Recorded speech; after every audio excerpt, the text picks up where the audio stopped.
ராவணா பார்வையாளர்கள், தமிழ் உறவுகள் மற்றும் ராவணா நலவிரும்பிகளுக்கு வணக்கம். இன்றைய அரசியல் குறித்த சில விடயங்களை முக்கியமாக நம்ம அலச வேண்டியது இருக்குது. அதற்கு முன்பாக ஒரு வாசகம் சொல்லுவாங்க. அதாவது அரசியலை நாம் தவிர்க்கிறோம்னா நம்மால் தவிர்க்கப்பட வேண்டியவங்க நம்ம ஆள்வாங்க. இது பிளாட்டோ சொன்ன ஒரு தத்துவத்தில் ஒன்று. இதைத்தான் சீமான் அடிக்கடி சொல்லிக்கிட்டு இருக்கிறாரு. அரசியலை நம்ம தவிர்த்து வெளியேற ஒதுங்கி நிற்க நம்மளால் தவிர்க்கப்பட வேண்டிய நபர்கள், கட்சிகள், ஆட்கள் அப்படின்றவங்க தான் நம்மை ஆள்வார்கள். இது கிராமத்திலிருந்து அதிகார மட்டம் வரைக்கும் பொருந்தும்.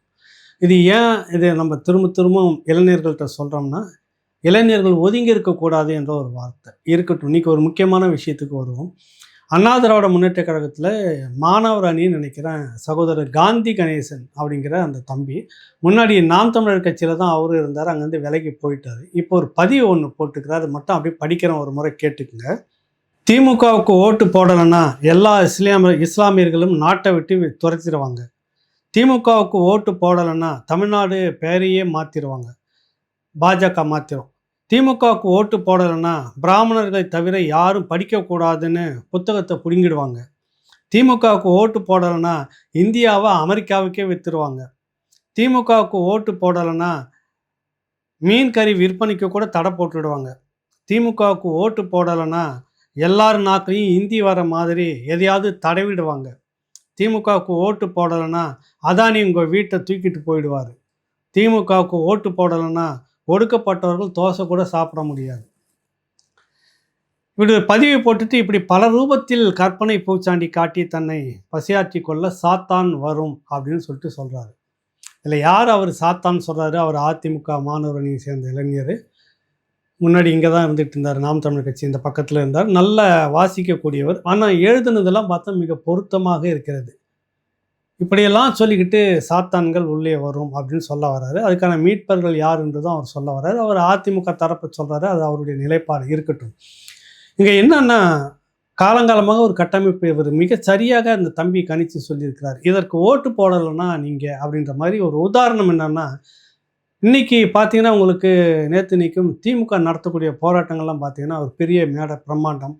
அதுக்கான அந்த கட்டமைப்பு ஒட்டுக்குழுக்கள்னு சொல்லக்கூடிய அந்த ஆட்கள் முழுக்க பிரம்மாண்டமாக வச்சு அந்த அடுப்பு வரிசையாக வச்சு அடுப்புக்குள்ளே வெறும் விறகு கட்டை, எரியாத விறகு கட்டையை வச்சு தமிழ்நாடு இப்படி மாறி போச்சு, எல்லோரும் விறகு அடுப்பதை தான் இனிமேல் திரும்பி போக வேண்டியிருக்கும்.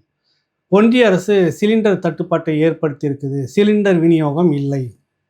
100 முறை ஒன்றிய அரசு சொல்லிவிட்டது. நம்ம பாரதிய ஜனதா கட்சிக்கு ஆதரவோ விசிறியோ கிடையாது, சொல்லிட்டாங்க. நெருக்கடி இப்பொழுது கூட உற்பத்தி மிக அதிகமாக, இந்த நெருக்கடியில் உற்பத்தி அதிகமாக பண்ணிகிட்ருக்காங்க. ஆனால் விநியோகம் ஏன் தாமதம் அப்படின்றது தான் இருக்குது. கோயம்புத்தூரில் ஒரு குறிப்பிட்ட நபர் மட்டும் பார்த்திங்கன்னா ஒரு 1500க்கு மேற்பட்ட சிலிண்டரை மறைச்சி வச்சுருந்துருக்கிறார். இந்த மாதிரி பல்வேறு இடங்களில் இந்த மாதிரி பதுக்கல் வேலை ஆரம்பிச்சிருக்குது. மாநில அரசு அதெல்லாம் கண்டுபிடிச்சி நடவடிக்கை எடுத்து தடங்களுக்கு என்ன காரணம் அப்படின்றத யோசிக்கிறத விட்டுட்டு உடனே ஒரு போலியாக ஒரு கட்டமைப்பு, ஒரு நாடகம், நிரந்தரமான சிலிண்டர் தட்டுப்பாடு தமிழ்நாட்டுக்கு வந்துடுன்ற மாதிரி பாரதிய ஜனதா கட்சி இந்த நேரத்தில் பயன்படுத்தி அதை குறை சொல்லி நீங்கள் உடனே திமுகவுக்கு வாக்கு போடுங்கள். இருக்கிறது 30 நாள் தானே, தொடங்கிட்டாங்க பாருங்கள். இந்த மாதிரி இந்த உடுக்கடிக்கிற வேலையெல்லாம் திராவிட முன்னேற்ற கழகம் நிறைய செய்யும். எங்களுக்கு ஓட்டு போடலைன்னா உங்களுக்கு விறகு அடுப்பே நிரந்தரமாக இருக்கும். இதை போலத்தான் கடந்த 2021 தேர்தலில் மிக அப்பட்டமாக ஒரு மிக மோசமான ஒரு ஏமாற்றை விட்டு நீட்டு மாணவி அனிதா, அது எப்படிப்பட்ட ஒரு மோசடி, ஒரு 420ன்றதை பாருங்கள். அது சாத்தியம் இல்லை அப்படின்னு அந்த கட்சியை சேர்ந்த ஒரு முக்கியமான நாடாளுமன்ற உறுப்பினர் கார்த்தி சிதம்பரம் அவர்களே பேட்டி கொடுத்துக்கிட்டு இருக்கிறாங்க. அதற்கு மேலும் இந்த கட்சி நாங்கள் ஒரு ரகசியம் வச்சுருக்கிறோன்னு, அதிகாரத்துக்கு 5 வருஷம் ஆயிடுச்சு, இன்ன வரைக்கும் இல்லை. திரும்பவும் எங்களுக்கு காங்கிரஸ் அதிகாரத்தில் வர மாதிரி பண்ணிங்கன்னா நாங்கள் நீட்டை எடுத்துருவோம் அப்படின்ட்டு இப்போ பல்வேறு மாநிலங்களில் காங்கிரஸ் ஆட்சி இருக்குது. ஏன் அவர்கள் நீட் விலக்கு கோரவில்லை, ஏன் தேர்வு எழுதிக்கிட்டு இருக்கிறாங்க அப்படின்ற கேள்விக்கு இந்த கும்பல்கிட்ட பதில் இல்லை. இப்படி ஊரெல்லாம் ஏமாத்துறதுல முதன்மையாக இருக்கிறது இவங்க. அதுக்காக தான் சொல்ல வரேன், இது ஒரு மோசமான ஏமாற்று கூட்டம் அப்படின்றதுக்காக.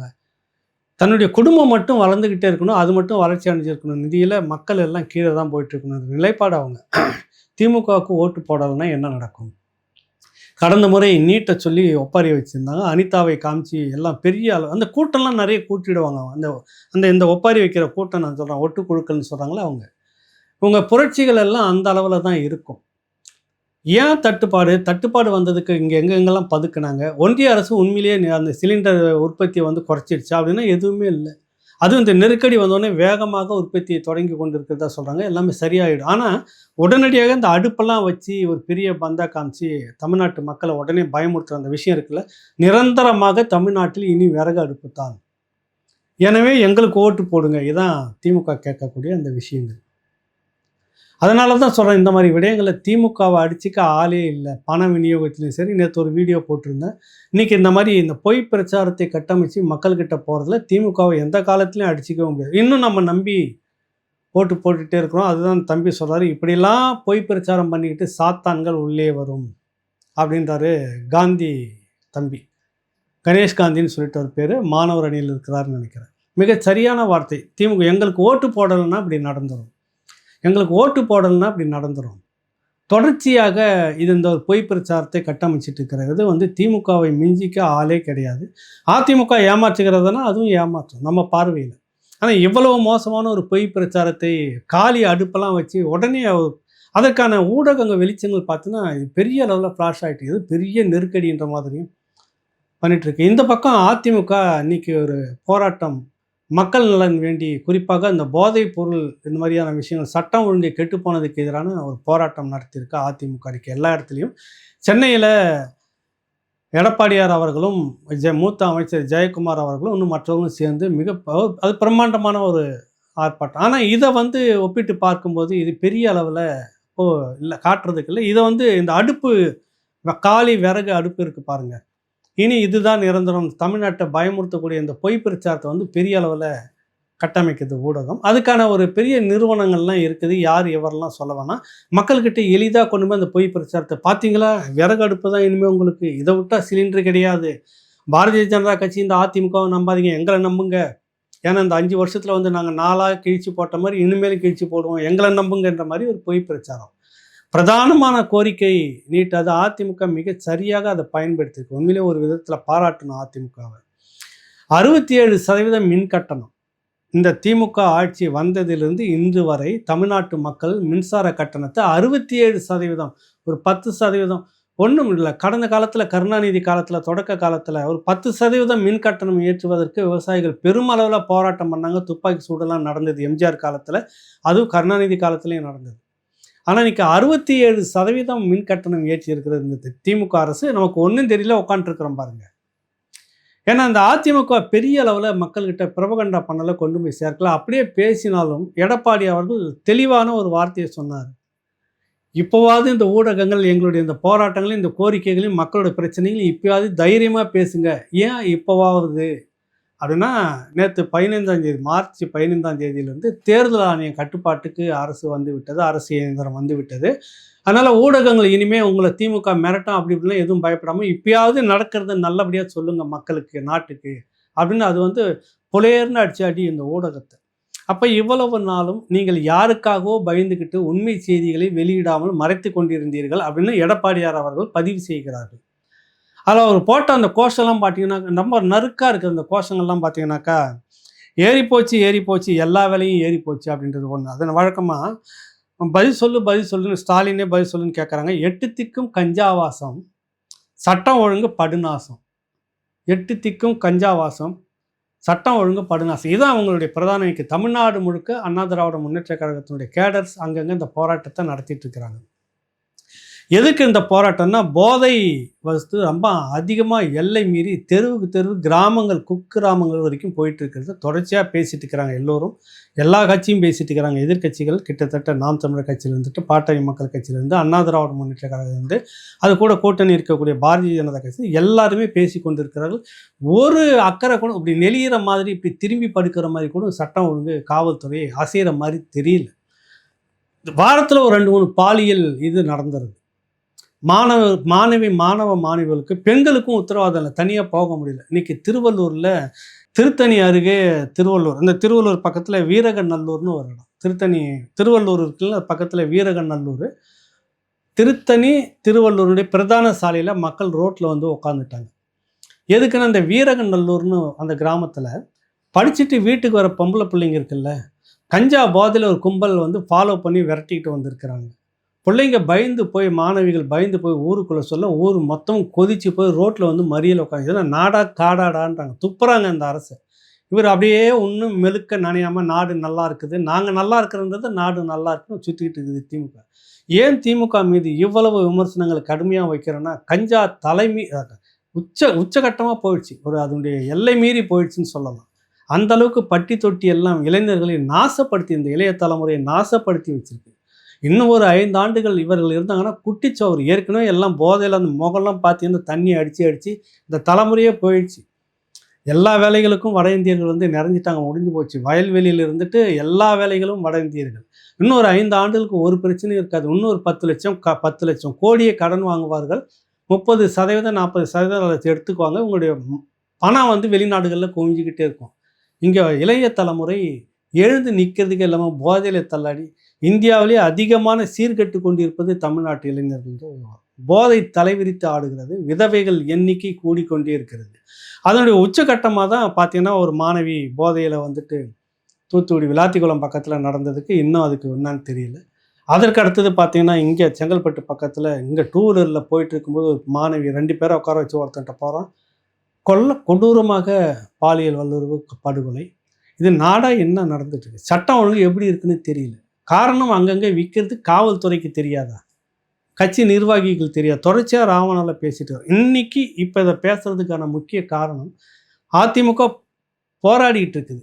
நாடெங்கு கஞ்சாவாசம், சட்டம் ஒழுங்கு படுநாசம். இதை விட வேற வார்த்தையே தேவையில்லை. திமுகவுக்கு கன்னத்து மேலே விட்ட மாதிரி அர்த்தம். ஆனாலும் பாரு, குளிராக உட்காந்து ஒரு பொய் கூட்டத்தை கூட்டிகிட்டு வந்து எடப்பாடியார் ஆட்சியில் அப்படி இருந்ததா இப்படி இருந்ததா, அதுவும் அமைச்சர் ரகுபதி ஒரு பட்டியல் போடுறாரு. சட்டம் ஒழுங்கை விட அந்த ஆட்சியில் அப்படியே இருந்திருந்தாலும் கூட, அதிமுக எடப்பாடியார் ஆட்சியில் 2023க்கு முன்பாக அப்படி இருந்தாலும் கூட, அந்த ஆட்சி சரியில்லாத ஆட்சி அப்படின்னு தான் மக்கள் மாற்றி உங்களை கொண்டு வராங்க.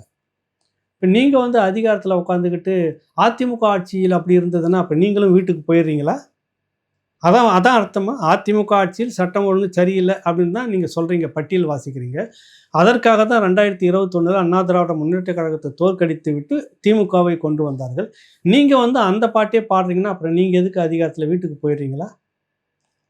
இருக்குது. இப்போ இதெல்லாம் ஒரு பக்கம் இருந்தாலும், எடப்பாடியார் அவர்கள் இன்றைக்கி தான் வாயை திறந்து மிக தெளிவாக நிறைய விஷயங்களை வந்து சொல்லியிருந்தார். பல மேடைகளில் பேசிட்டு இருக்கிறாரு. வழக்கம் போல் ஊடகங்கள் வெளியில் கொண்டுட்டு வரல. மின் கட்டணம் வந்து நமக்கும் தெரியாமல் 67% ஏற்றியிருக்கிறார்கள் 2021க்கு பிறகு படிப்படியாக. அப்போ 67%னா எவ்வளோன்னு பார்த்துக்குங்க. இது தெரியாமல் நம்ம உட்காந்துட்டு இருக்கிறோம். வெறும் 750 ரூபா 1000 ரூபான்னு மின் கட்டணம் கட்டிக்கிட்டு இருந்தப்ப, இப்போ வந்து 2500 ரூபா 2200 ரூபா 2300 ரூபான்னு கிட்டத்தட்ட பாதிக்கு மேலே ஏறிக்கா தான் சொல்கிறாரு. 67%.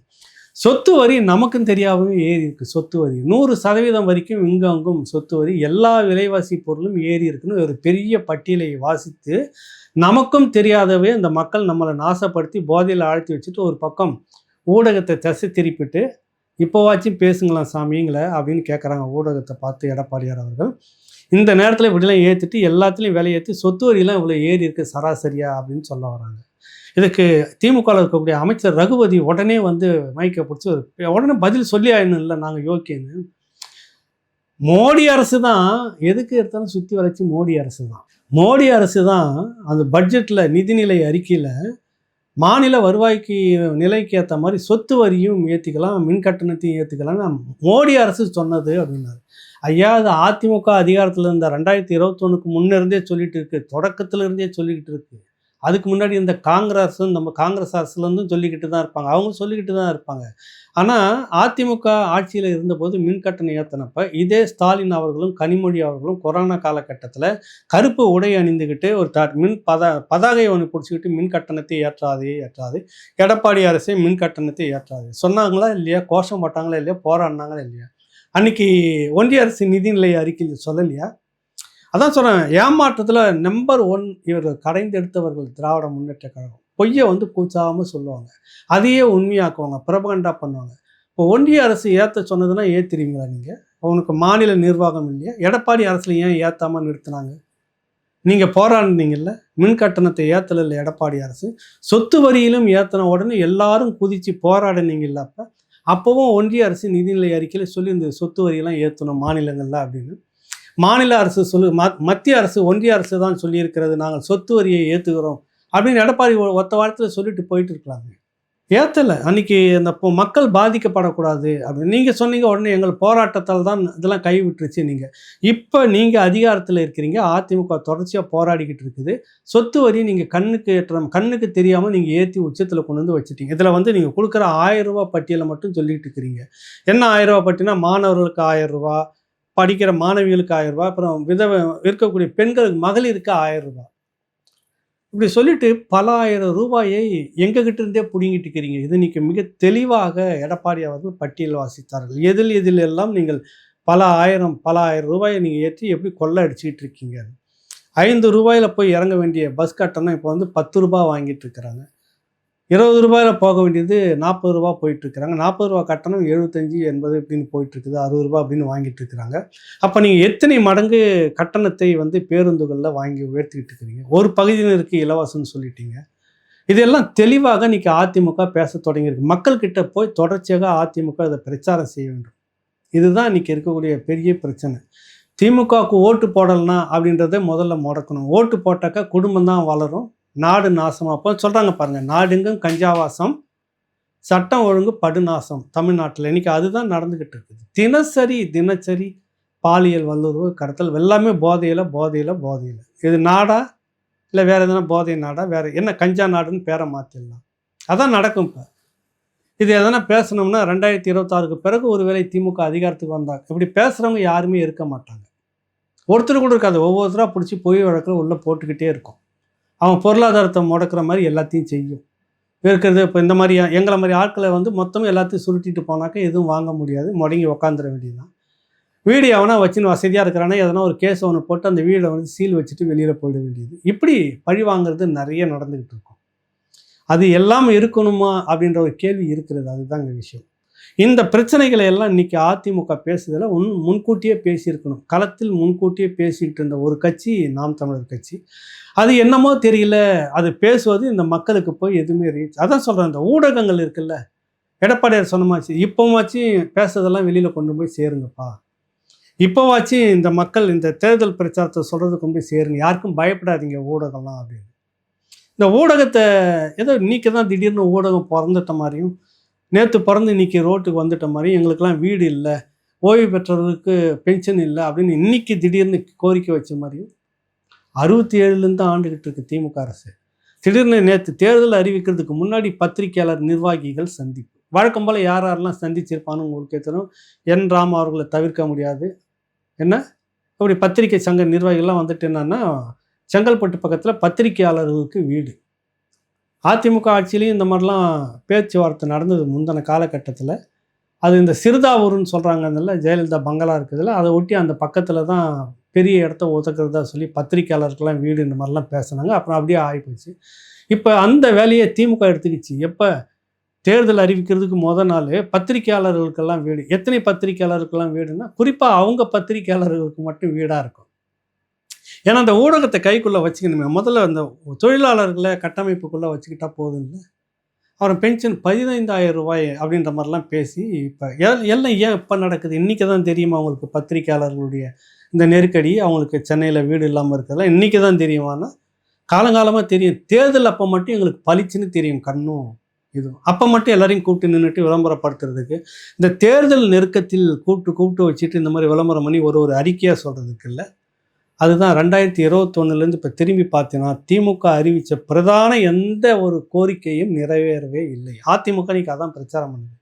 சீமான் களத்தில் தொடர்ச்சியாக சொல்லிட்டு இருக்கிறார், 2 கட்சிகளையுமே நம்பாதீங்க, நீங்கள் ஒன்றும் போயிட்டே இருப்பீங்க. அரசியல் அதிகாரத்துக்கு நாம் வரலன்னா, நாம் தவிர்க்கப்பட வேண்டியவர்கள் அதிகாரத்துக்கு வந்துடுவார்னு அவர் சொல்லிட்டு இருப்பார். அடிக்கடி சொல்லிட்டு இருப்பார். பிளாட்டோடைய அது வார்த்தை அடிக்கடி சொல்லிட்டு இருப்பார். இன்றைக்கி அதான் நடந்துக்கிட்டு இருக்குது. இப்போ உச்ச கடைசியில் உட்காந்துட்டு இது அதிமுக கதறுது. எல்லா மாநிலத்திலும் போராட்டம் நடத்துது. தொடக்கத்தில் இருந்து திமுகவை நெருக்கடி கொடுத்துருக்க வேண்டும். தொடக்கத்திலிருந்தே கொடுத்துருக்க வேண்டும். தேர்தல் விட்ட பிறகு அதுக்கு நிறைய நெருக்கடி காரணங்கள்லாம் வேறு. அதிமுகவுக்கு கட்சிக்குள்ளாக பிரச்சனை, மற்றதெல்லாம் பிரச்சனை. ரகுபதி சொல்கிறார், அதிமுக எடப்பாடி அவர்கள் அவரை தற்காத்து கொள்வதற்காக தான் அந்த கட்சியில் அப்படிலாம் அவர் ஜெயிக்கணுன்ற நோக்கலாம் இல்லை. அது ஜெயிக்கவும் ஜெயிக்காது. ஜெயிக்காத கட்சிக்கு நீங்கள் ஏங்க அப்போவே காசை விநியோகம் பண்ணிட்டு இருக்கிறீங்க சொல்லு? ஜெயிக்காத கட்சி அதிமுக ஜெயிக்காது. சரி, உங்களுக்கு பயம் இல்ல. யார கண்டும் பயம் இல்ல. எதுக்கு பொருளெல்லாம் கொண்டு போய் எப்பவே குடுக்குறீங்க? சொல்லுங்க. எதுக்கு அண்டாவெல்லாம் கொண்டு போய் இறக்கி குடுத்துருக்கீங்க கோயம்புத்தூர் பகுதியில? நீங்க தான் கொள்கைய சொல்லி ஓட்டு கேட்குறவங்களாச்சுங்க. எதுக்கு பணத்த கொண்டுட்டு போறீங்க? இப்படி பல கேள்விகள் இருக்குது. அதிமுகவ கண்டு பயம் இல்ல அப்படின்றார் ரகுபதி. இல்ல அது ஏன் அது? இது 2க்கும் மாற்றாக இங்க என்ன சொல்றாரு ஒருத்தரு, நாம் தமிழர் கட்சி. இந்த பணத்த கொடுத்து ஓட்டு கேட்குற பழக்கம் எங்ககிட்ட இல்ல. பணத்த கொடுத்து உங்ககிட்ட ஓட்டு கேட்க மாட்டோம். அப்படி ஒரு ஓட்டே வேணாம். ஏன்னா அதிகாரம் வந்துருச்சுன்னா உங்களுக்கு வேலை உறுதி. நீங்க குடும்பத்த நீங்களே பார்த்துக்கலாம். அந்த இலவசம்லாம் தூக்கி போறது இருக்காது. உங்களுக்கு மாசம் ஊதியம் இவ்வளோ சம்பளம்ஸ் குடுக்குறதுக்கு இருக்குமா? இல்ல எங்ககிட்ட நீங்க மாசம் மாசம் ரூ. 1000 இலவசமா வாங்கிட்டு இருங்க. கட்டணம் இல்லாமல் வாங்கிட்டு இருங்கன்னு சொல்ல முடியுமா? சொல்லுங்க. ஓசியில இவங்க சொல்ற மாரி, திமுக சொல்ற மாரி. அதனால இப்ப யார் அதிகாரத்துக்கு வரணும் அப்படின்ற ஒரு பெரும் போட்டி இருக்குது. ஒரு பக்கம் பார்த்தீங்கன்னாக்கா, விஜய் இன்னைக்கும் 2ஆம் கட்ட வேட்பாளர்கள் வந்து சில ஒரு 30 பேரா 60 பேர இன்னைக்கும் சந்திக்கிறதுக்கு ஓடிட்டு இருக்குது பரபரப்பா. பாரதிய ஜனதா கட்சியோட கூட்டணி இல்லை அப்படின்ற மாரிலாம் சொல்லியிருக்கிறாங்க. எனக்கு என்னவோ இன்னும் ஒரு உள்மனதில சொல்லிக்கிட்டே இருக்குது. கட்டாயம் வந்து நிக்க முடியாது. விஜயால இந்த பக்கம் வந்து இணைஞ்சிருவார் அப்படின்னு தான் எனக்கு தோணுது. அவகாசம் இழுக்கலாம் வேணாம். ஒருவேளை அவர் தனிச்சு நிற்கிறதா இருந்தாலும் வச்சுக்கோ. இப்போ விஜய் கட்சிக்காரனும் இந்த பித்தலாட்டத்துக்குள்ளே இறங்கிட்டாங்க. அந்த கட்சியை சேர்ந்த நிர்வாகிங்க டிஃபன் பாக்ஸ் இருக்குல்ல, உணவுக்காக கொண்டு போய் டிஃபன் பாக்ஸை வந்து வண்டியில் லாரியாக கொண்டு போய் ஒரு தொகுதிக்கு அவரும் ஓசியில் கொடுக்க ஆரம்பிச்சுக்கிறார். இப்படி கொடுக்குறவங்க காசை எங்கேருந்து திரும்ப திருடணும்னு நினைப்பாங்க. மக்கள் வரி பணத்தில் மக்களுடைய திட்டங்களை ரோடு போடுறதுலேருந்து பில்டிங் கட்டுறதுலேருந்து இப்படி பலதுலேயும் கொள்ளை அடிக்கிறதுக்காகத்தான் அந்த வேலையை செய்யுது. அப்போ தமிழக வெற்றி கழகம் விஜய் அவர்கள் மாற்று அரசியலை கொடுக்க வர்றாரா, திமுக செய்கிறது அப்படியே செய்ய போகிறாரா தான் கேள்வி.